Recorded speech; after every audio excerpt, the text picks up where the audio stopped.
சின்னையா, ம். அத்தை இறந்த செய்தி கேட்டதுல இருந்து பச்சை தண்ணி கூட குடிக்காம இருக்கீங்க. அதுக்கு இந்த பாலையாவது குடிங்க சின்னையா. இல்ல எனக்கு வேணாம், நீ எடுத்துட்டு போ.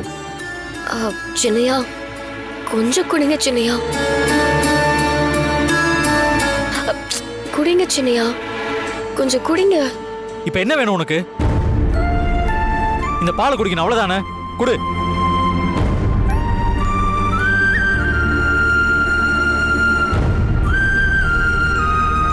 புடி, போதுமா? ஒரு கிளைண்ட பார்க்க அர்ஜென்ட்டா ஆபீஸ் போகணும் எனக்கு. நீ கிளம்பு இங்க இருந்து. ஆபீஸ்கா?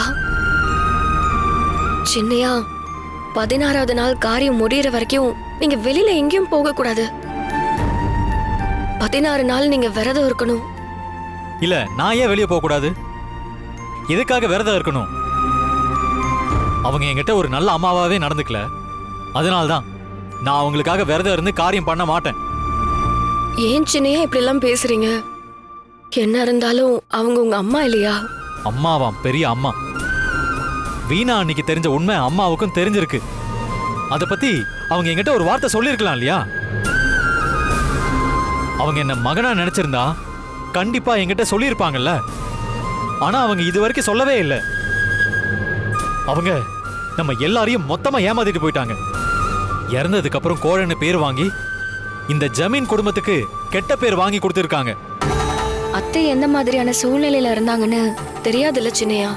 ஒருவேளை உங்களுக்கு இதெல்லாம் தெரிஞ்சா வேதனைப்படுவீங்கன்னு கூட சொல்லாம இருந்திருக்கலாம்ல. நீ என்ன வேணாலும் சொல்லு, அம்மா பண்ணது தப்பு தான். சரிங்க சின்னையா, அவங்க தப்பு பண்ணதாவே இருக்கட்டும். ஆனா அவங்களுக்கு செய்ய வேண்டிய சடங்குகளை நீங்க தானே செஞ்சாகணும். நான் தான் செஞ்சாகணும். ஆனா அவங்க தான் என்ன மகனா நினைக்கவே இல்லையே. அப்ப நான் மட்டும் எப்படி?